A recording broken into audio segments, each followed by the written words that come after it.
Assalamualaikum warahmatullahi wabarakatuh. Saya Muhammad Ali, NIM 1810601140. Di sini saya akan membawakan materi PAI kelas 3, yaitu tentang sikap dan perilaku terpuji, guna memenuhi tugas mata kuliah pengembangan media pembelajaran yang diampu oleh Bapak Muhammad Ahsanul Husna MPD. Silakan bisa disimak. Nah, di sini saya akan menjelaskan tentang sikap dan perilaku terpuji. Sebelum itu kita harus mengetahui apa itu perilaku terpuji. Perilaku terpuji ialah sikap atau perilaku baik dari segi ucapan ataupun perbuatan yang sesuai dengan tuntunan ajaran Islam dan norma-norma aturan yang berlaku. Akhlak terpuji adalah akhlak yang baik, diwujudkan dalam bentuk sikap, ucapan, dan perbuatan yang baik sesuai dengan ajaran Islam. Akhlak terpuji yang ditunjukkan kepada Allah berupa ibadah dan kepada Rasulullah SAW dengan mengikuti ajaran-ajarannya, serta kepada sesama manusia dengan selalu bersikap baik kepada sesama. Akhlak terpuji adalah akhlak yang meningkatkan derajat seseorang di sisi Allah Subhanahu wa Ta'ala dan juga dalam pandangan manusia. Memiliki akhlak yang baik atau akhlak mulia bagi setiap manusia adalah suatu hal yang sangat penting, karena dimanapun kita berada, apapun pekerjaan kita akan disenangi oleh siapapun. Artinya, akhlak menentukan baik buruknya seseorang di hadapan sesama.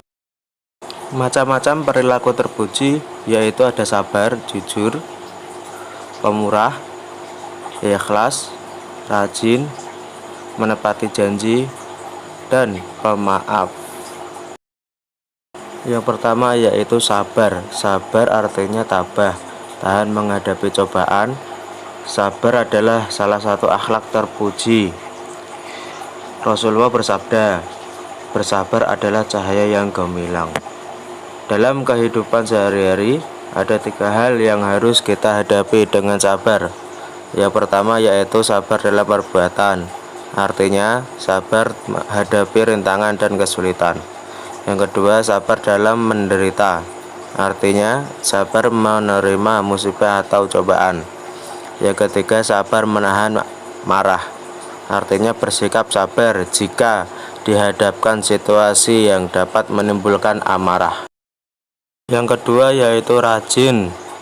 Rajin artinya suka giat belajar. Rajin termasuk sifat terpuji. Hanya orang-orang yang rajinlah yang dapat memperoleh bekal. Janganlah menunda-nunda kesempatan yang ada.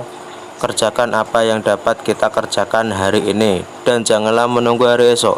Sabda Rasulullah SAW, pergunakan 5 kesempatan sebelum datang 5 kesempatan. Yang pertama, kesempatan sehatmu sebelum datang sakitmu. Kesempatan waktu luangmu sebelum datang waktu subuhmu. Yang ketiga, kesempatan masa mudamu sebelum datang hari tuamu. Yang keempat, kesempatan kayamu sebelum datang fakirmu. Yang kelima, kesempatan hidupmu sebelum datang ajalmu. Yang ketiga, ikhlas. Ikhlas artinya tulus hati atau hati yang bersih. Perbuatan ikhlas adalah perbuatan yang timbul karena keinginan sendiri, bukan karena perintah atau paksaan orang lain. Allah menyuruh kita agar selalu ikhlas dalam beramal. Firman Allah, sesungguhnya kami turunkan kitab Al-Quran kepada engkau dengan kebenaran. Oleh karena itu, sembahlah Allah dengan tulus ikhlas, beragama untuknya. Ketahuilah, agama yang suci murni hanyalah kepunyaan Allah. Yang keempat, jujur. Jujur adalah memberitahukan atau menuturkan sesuatu dengan sebenarnya. Lawan jujur adalah dusta. Dusta yaitu memberitahukan sesuatu berlainan dengan yang sebenarnya. Firman Allah, hai orang-orang yang beriman, bertakwalah kamu kepada Allah dan katakanlah perkataan yang sebenar-benarnya. Yang kelima yaitu pemaaf. Pemaaf adalah salah satu sifat terpuji yang berkaitan dengan orang lain. Di dalam Al-Quran ada ayat yang menyuruh agar kita menjadi orang pemaaf. Jadilah engkau pemaaf dan suruhlah orang mengerjakan yang ma'ruf, serta berpalinglah daripada orang-orang yang bodoh. Yang selanjutnya yaitu pemurah.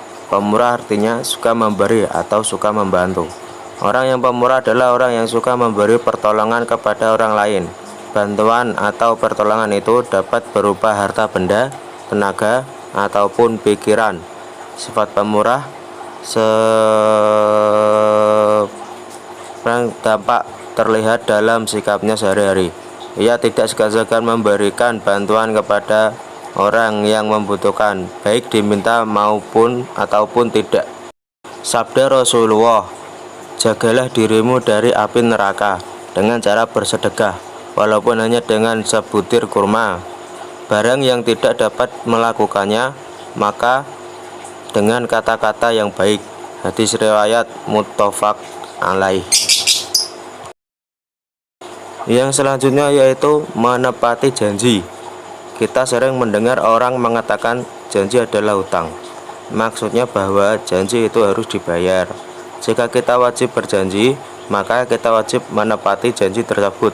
Semua janji, baik yang dilakukan secara lisan maupun secara tertulis, wajib dipatuhi dan ditunaikan sebagaimana mestinya. Seperti firman Allah, dan penuhilah janji, sesungguhnya janji itu pasti diminta pertanggungjawabannya. Ingkar janji merupakan perbuatan dosa, karena perbuatan tersebut melanggar larangan Allah. Ingkar janji juga merupakan salah satu dari tanda-tanda orang munafik, sebagaimana disebutkan dalam sebuah hadis. Tanda-tanda orang munafik itu ada 3, yaitu jika berkata, ia berdusta, jika berjanji, ia mungkir, dan jika ia dipercaya, ia berkhianat. Nah, itu dia penjelasan dari materi sikap dan perilaku terpuji. Semoga bisa dipahami. Bila ada salah-salah kata, saya mohon maaf. Sekian, wassalamualaikum warahmatullahi wabarakatuh.